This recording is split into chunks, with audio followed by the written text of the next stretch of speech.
What's up, everybody? This is Bar911970, and as always, I thank you guys for viewing my channel, and I hope you guys are doing well as I speak.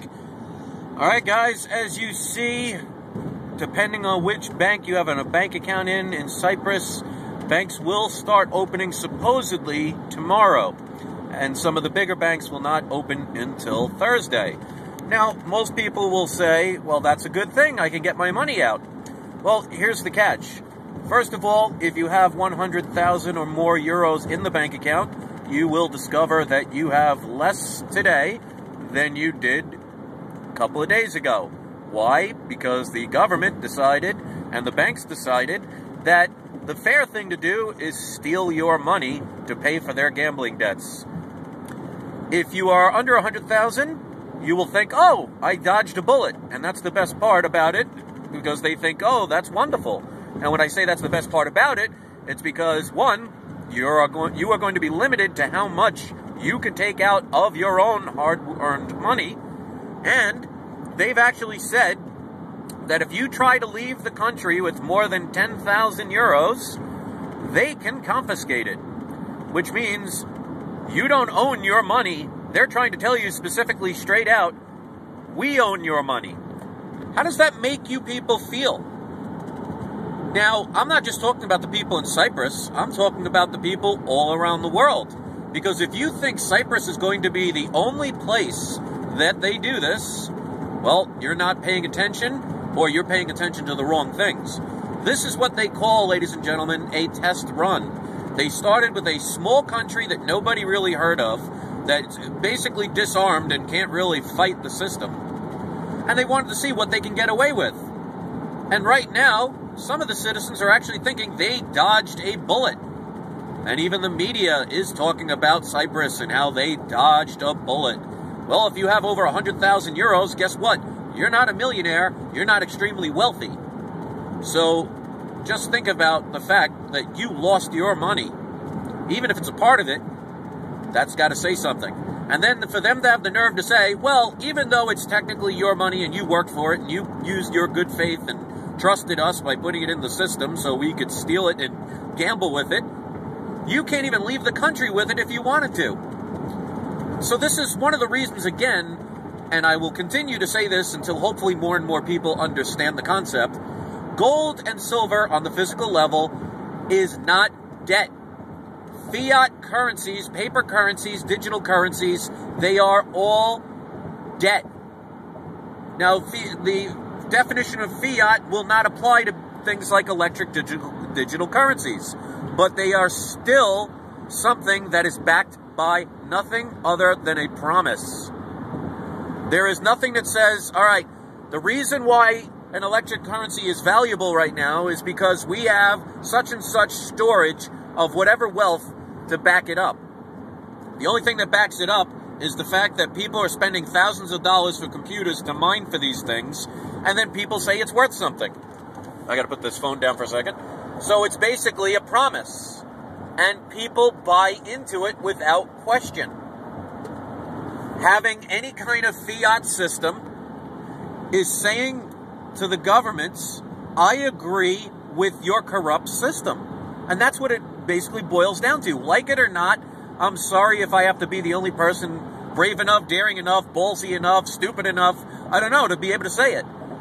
And that's why I'm trying to transfer as much of my paper, soon-to-be worthless currency, and turning it into physical assets.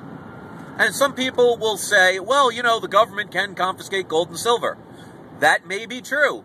But just because they know, let's say somebody used a credit card and bought some silver or bought some gold, how do they know where it went? How do they know that the person didn't buy that gold and silver for a birthday present? Or to buy it to turn around and sell it? Or it got stolen, or it got lost, or it got traded? Just because you could show a receipt that says, oh, I purchased 100 ounces of silver or 2 ounces of gold, does not mean I still have it. And that's the beautiful thing. I could right now, if I had an ounce of gold in my pocket right now, which I wish I did. Oh, it's starting to rain. Wonderful. If I had an ounce of gold in my pocket right now, I could literally find somebody on the street or go to somebody's business and say, listen, I have a 1-ounce gold bar. It is worth $1,600. I see you have something that I desire. Would you like to do a trade? And if that person decides to say yes, well, who's going to know what happened, where it happened, and what took place? Well, if you do a transaction with digital coins, guess what? There is a trace. They can find it on the computer. If you use a credit card, they can find it on a computer. So there are still some advantages to even cash, where you can make transactions that they will never know about, unless they're sitting there with magnifying glass, binoculars, telescope, microphone, or whatever, and they're following you. And then you're really paranoid. But the point of the matter is, guys, is if Cyprus teaches you anything, it should teach you right now that you need to get out of debt society, get out of debt notes. Digital currencies are a wonderful fad that, I'm sorry to say, will not last. And even if they do, they are going to be controlled, regulated, and they will be able to trace where you purchase things. You people that say it can't be traced, you guys have your heads in the clouds, and you are what I like to call wishful thinkers. Because it's just not going to be that way. Because there are two possibilities for Bitcoins or any digital currency to survive for a long time. The government is part of it, or the government is making tons of money off of it. That's it. Because if it goes against the dollar and tries to destroy the dollar, guess what? They're going to do whatever they can to destroy it. And the fact that it's going up so quickly and things like physical gold and silver are staying stagnant tells me that they want you to go into that digital currency and stay away from physical. Because if you have gold and silver and you trade it with somebody, they can't trace it.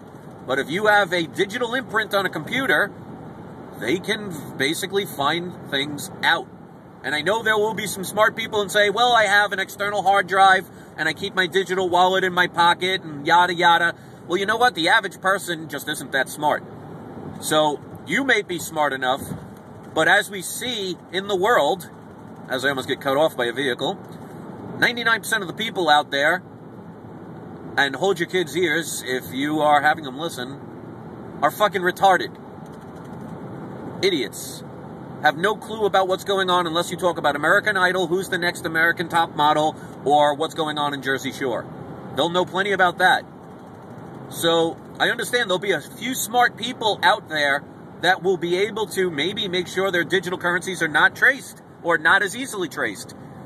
But if you think the average person on the street, if we end up having an all digital currency, is going to be that intelligent and that wise and paying that much attention, you're giving society too much credit.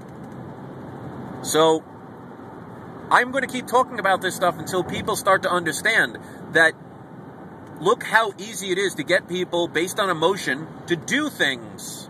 They've done this throughout history. Things happen for a reason. And some people will say, well, Bitcoins or all digital currencies are in their infancy stage. Exactly. They have to get you used to it one little bit at a time. If they just jammed it down your throat in 2 weeks and said, oh, all of a sudden there's no more dollars, there's no more euros, there's a Bitcoin, people might get a little suspicious.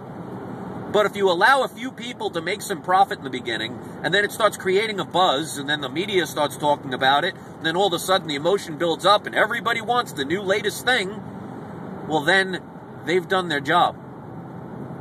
So, if you think the digital currency is the wave of the future, it may be, but it's not going to be something you are really going to benefit in. Very few will benefit. It's just like trading in stocks. The people who control the ups and downs, who manipulate it, they make the most money. That doesn't mean people in the stock market can't make money. But they're definitely not going to make the billions and trillions that the ones above are going to make off of the general public. So this can't be about greed. This can't be about a select few saying, well, the hell with everybody else as long as I get mine. And we wonder why our society isn't anywhere beneficial. We have to get rid of that mindset. Money is supposed to be the root of all evil, and yet look how quick people will dive to it as long as they can make a profit. And I know people are going to say, oh, well, you know, you have your gold and silver. Aren't you trying to do it to make money? Well, no. I'm doing it to protect my wealth, to keep them from stealing my money. And why make it easier for them?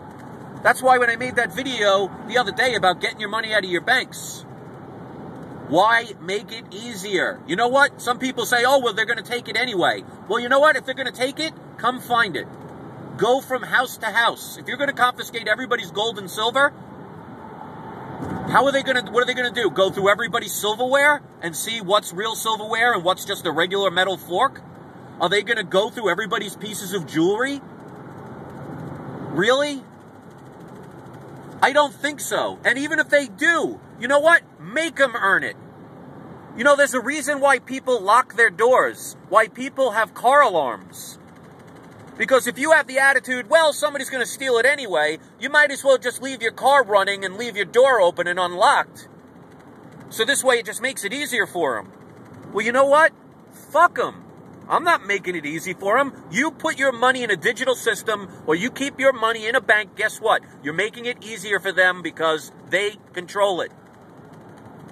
So if you want to make it easier for them, go for it. But you know what? If every single person tomorrow traded in their digital currencies and their credit cards and their dollars and euros and other fiat currencies and everybody bought physical gold and silver, do you think they're going to have the manpower to go to every single person's house on the planet and find out where it is and what they have? So if I have all of my silver in 1964 quarters, you're telling me they're going to confiscate the money? If I put that change with regular change, they're going to sort through it? Are you telling me if I'm wearing a silver necklace, they're going to test everybody's jewelry to make sure if it's silver or not? I mean, come on, people. That's all I have to say about this. So this is a little bit of a rant, you know, because I want people to wake up. Sometimes there's got to be that point where you smack somebody in the head and say, hello, McFly.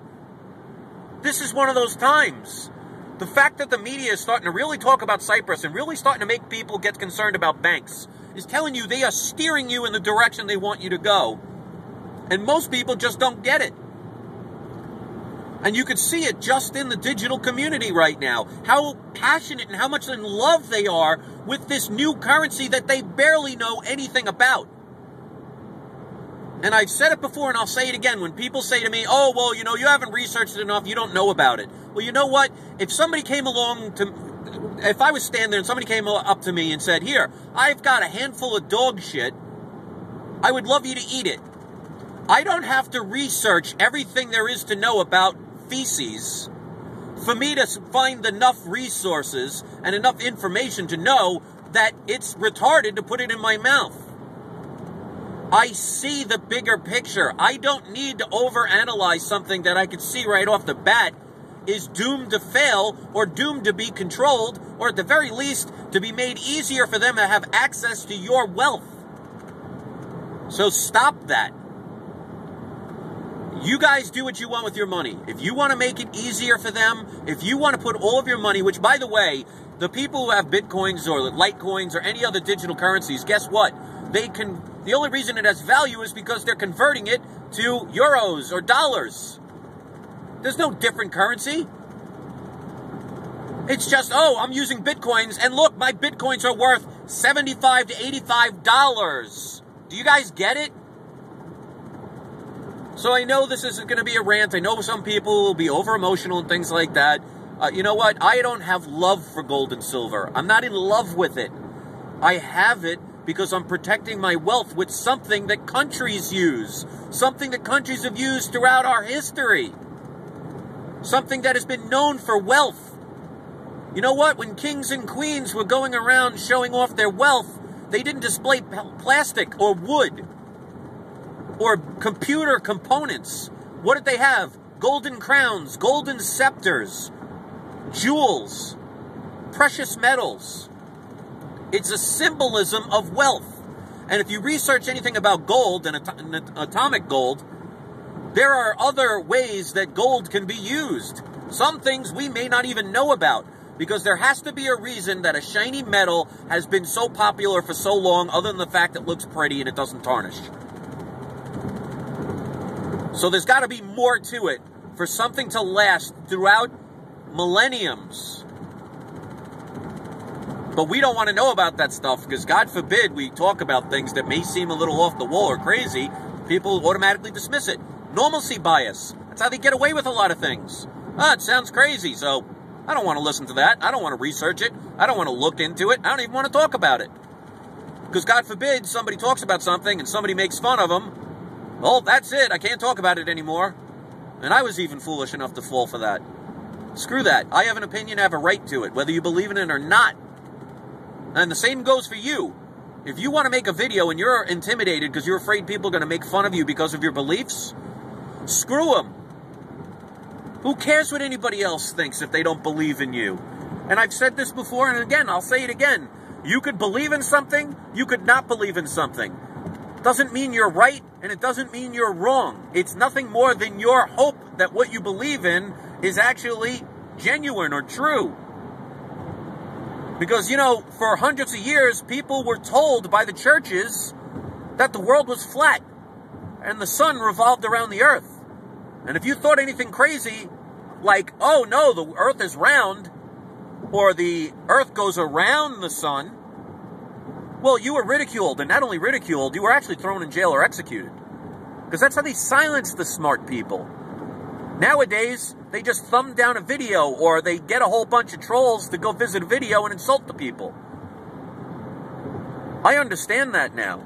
If I get a lot of haters, it means I'm doing something right. Because I'm definitely not saying stupid, retarded things. I'm saying things that make sense to the free thinkers. And I would love to know out there, how many of you are free thinkers? Who think for themselves, who have logic and reason. Now, that doesn't mean you get everything right, because we all make mistakes. Because unfortunately, in a corrupt world, it's hard to know what to believe in. But free thinkers don't just follow the crowd and do what everybody else does. A free thinker sits back and says, wait a minute. All of a sudden, everybody's going towards this direction. Let me see why. Let me see what's beneath the surface. Or they hear something and they say, well, I'm not just going to agree with it because everybody else agrees with it. I'm going to think about it. I'm going to research it. I'm going to analyze it. I'm going to question it. When has it become so wrong that we are not allowed to question things because they may seem different or odd or out of the ordinary or unpopular? Really? You know, there was something I read the other day, and this makes perfect sense. Wrong is wrong even if everybody is doing it. And right is right even if you're the only person doing it. That's something to think about.